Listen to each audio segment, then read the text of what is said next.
Assalamualaikum warahmatullahi wabarakatuh. Bertemu lagi dengan saya, Rizky Ahmad Zidane, pengampu mata pelajaran Geografi. Hari ini kita akan melanjutkan materi ya teman-teman, modul 1 unit 2, hidup bergantung pada alam.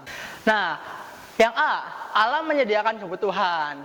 Objek geografi secara umum dibedakan menjadi dua, yaitu potensi alam dan potensi penduduk. Potensi alam antara lain benua, samudra, pegunungan, dataran tinggi, dataran rendah, gurun pasir, sungai, iklim, kutub, serta kenampakan alam yang lainnya.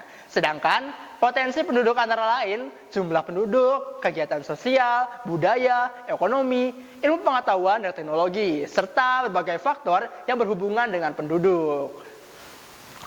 Apa yang disediakan oleh alam untuk manusia dalam geografi disebut dengan istilah sumber daya alam. Sumber daya alam tersedia secara melimpah untuk memahami tentang apa saja yang disediakan oleh alam. Berikut klasifikasinya. Yang pertama, berdasarkan tempatnya dibedakan menjadi 3, yaitu A. Sumber daya alam yang terdapat di udara atau angkasa, contohnya seperti udara, sinar matahari, dan cuaca. Yang B. Sumber daya alam yang terdapat di permukaan bumi, contohnya seperti lahan pertanian, sungai, dan laut. Yang C. Ada sumber daya alam yang terdapat di dalam bumi, contohnya seperti minyak bumi, gas alam, dan batu bara. Lalu yang kedua A. Berdasarkan asalnya dibedakan menjadi 2, yaitu A. Sumber daya alam fisik atau abiotik, berasal dari benda-benda mati, contohnya batu, tanah, emas, dan timah. Yang B. Sumber daya alam hayati atau biotik, berasal dari makhluk hidup seperti tumbuhan, hewan, dan juga manusia. Lalu yang ketiga, berdasarkan jumlah dan pembentukannya, dibedakan juga menjadi 3, yaitu sumber daya alam yang selalu tersedia. Sumber daya alam ini tidak akan habis, contohnya air, udara, dan sinar matahari. Lalu yang B. Sumber daya alam yang terbarukan, sumber daya alam yang dapat diperbarui kembali dan diperbanyak jumlahnya melalui perkembangbiakan dan pembudayaan dan pembudayaan, contohnya tanaman pertanian, hewan, dan hutan.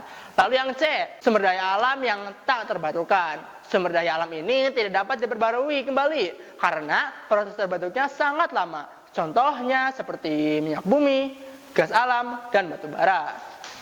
Yang keempat ada berdasarkan sifatnya, dibedakan menjadi 2, yaitu A. Sumber daya alam fisik atau abiotik, berasal dari benda-benda mati, contohnya seperti batu, tanah, emas, dan timah.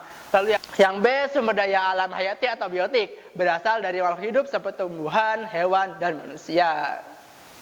Lalu yang terakhir ada berdasarkan nilai ekonominya, dibedakan menjadi 2, yaitu sumber daya alam ekonomis. Sumber daya alam ini merupakan komoditas yang diperdagangkan dengan nilai ekonomi mahal atau memberikan keuntungan.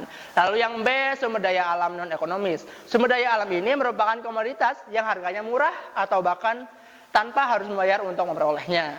Selanjutnya, B. Manusia memanfaatkan alam. Yang pertama, memanfaatkan secara langsung. Penampakan alam, bentuk alam, peristiwa alam sebagai objek geografi yang dapat dimanfaatkan secara langsung tanpa harus diolah ataupun diproses terlebih dahulu. Contohnya seperti udara, sinar matahari, dan angin. Lalu yang kedua ada pemanfaatan secara tidak langsung. Objek geografi yang dapat dimanfaatkan untuk kehidupan tetapi penggunaannya tidak secara langsung. Harus diolah atau diproses terlebih dahulu seperti kincir air, penghasil listrik, pertanian bercocok tanam, dan lain-lain. Lalu yang ketiga ada pemanfaatan yang diolah untuk meningkatkan nilai ekonomis. Contohnya bambu secara langsung dapat digunakan sebagai bahan bangunan, tetapi tidak diolah menjadi peralatan rumah tangga, harga jualnya menjadi lebih tinggi. Demikian juga halnya dengan pengolahan batu kapur menjadi semen. Baik, mungkin itu saja materi yang bisa saya sampaikan hari ini. Wabillahi taufiq wal hidayah. Wassalamualaikum warahmatullahi wabarakatuh. Kunjungi sosial media lainnya seperti website kami di pkbmalfata.com, Facebook PKB Malfata Mananjaya, Instagram PKB Malfata _official. Dan terima kasih telah klik video ini. Jangan lupa like, comment, share, dan subscribe untuk menunjukkan dukungan kamu terhadap channel ini. Enjoy the video PKB Malfata.